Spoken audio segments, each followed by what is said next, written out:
નમસ્તે.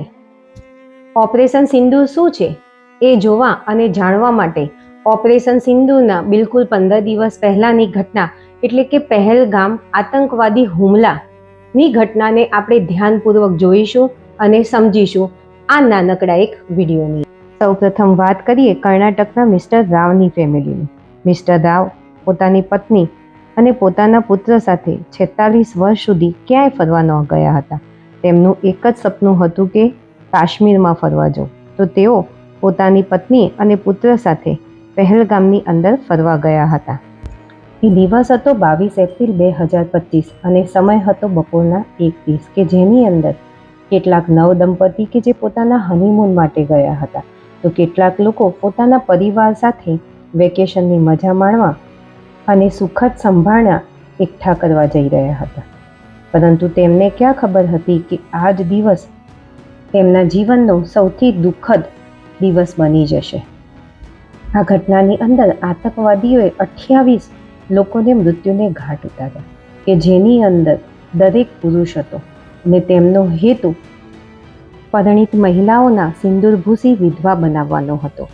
આતંકવાદીઓએ જાણી જોઈને પુરુષોને નિશાન બનાવ્યા હતા અને મહિલાઓને બચાવી હતી.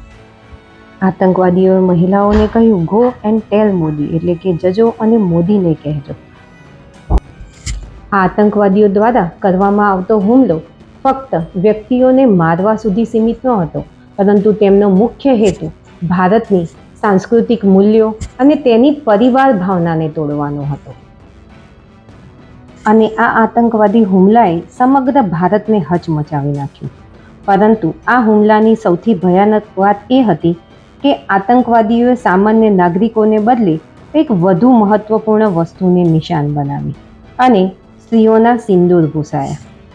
આ આતંકવાદી હુમલાની અંદર મૃત્યુ પામેલા 28 વ્યક્તિઓની અંદર 3 ગુજરાતીઓ હતા, જેમાંથી 2 ભાવનગરના અને 1 સુરતના રહેવાસી હતા.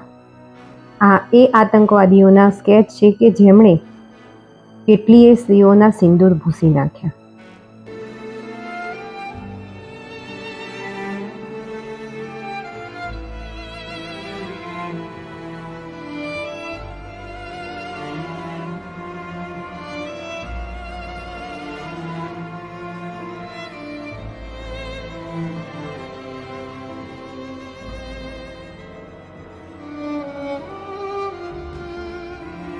આ સાંસ્કૃતિક અને ભાવનાત્મક હુમલાની વિરુદ્ધમાં ભારત સરકાર દ્વારા એક મિશન શરૂ કરવામાં આવ્યું કે જેને નામ આપવામાં આવ્યું ઓપરેશન સિંદૂર.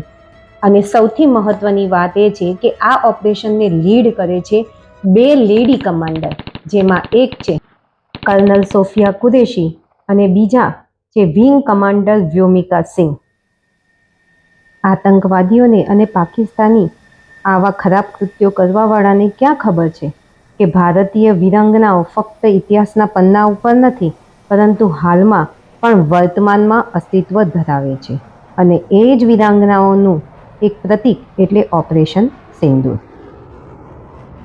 આ ભાગની અંદર આપણે જાણ્યું કે શા માટે ઓપરેશન સિંદૂરનું આયોજન કરવામાં આવ્યું. હવે જાણીશું આપણે ઓપરેશન સિંદૂર શું છે. ત્યાં સુધી સાવધાન રહીશું, સુરક્ષિત રહીશું. જય હિન્દ.